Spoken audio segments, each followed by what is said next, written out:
शालिनी और उसके पति राजेश ने हाल ही में शहर के बाहर एक पुराने लेकिन खूबसूरत बंगले में शिफ्ट किया था। बंगले के चारों ओर हरियाली थी और अंदर की सजावट भव्य थी। यह बंगला राजेश के दादा दादी का था, जो अब वीरान पड़ा था। शालिनी ने उत्साह से घर को सजाना शुरू किया।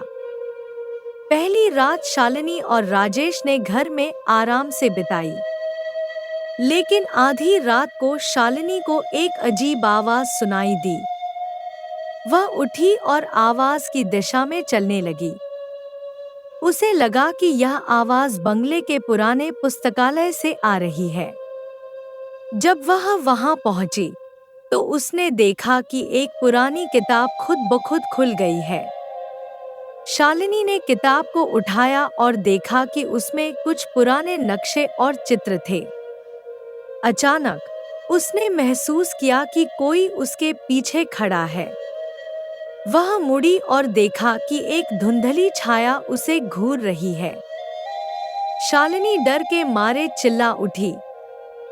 राजेश दौड़कर आया और उसने शालिनी को शांत किया। अगले दिन शालिनी ने राजेश को रात की घटना के बारे में बताया। दोनों ने मिलकर किताब की जांच करने का निर्णय लिया।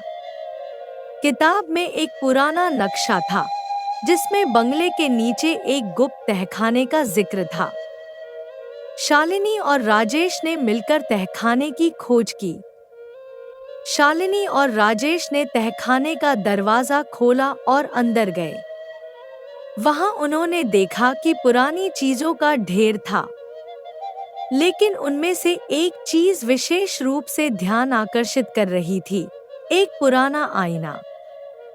शालिनी ने आईने को उठाया और देखा कि उसमें छाया की आकृति दिखाई दे रही है। शालिनी और राजेश ने गांव के बुजुर्गों से बात की और पाया कि वह छाया राजेश के परदादा की थी, जो अपनी आखिरी इच्छा पूरी न होने के कारण भटक रही थी। उसकी आखिरी इच्छा थी कि बंगले में एक विशेष मंदिर का निर्माण हो। शालिनी और राजेश ने मिलकर उस विशेष मंदिर का निर्माण किया। मंदिर बनने के बाद उन्होंने देखा कि छाया आईने में मुस्कुरा रही है और धीरे धीरे गायब हो रही है।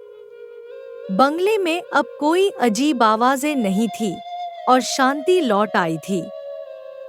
मंदिर के निर्माण के बाद शालिनी और राजेश ने अपने नए घर में सुखी जीवन की शुरुआत की। उन्होंने महसूस किया कि कभी-कभी पुराने घरों में कुछ रहस्य छिपे होते हैं, जिन्हें जानना और समझना जरूरी होता है।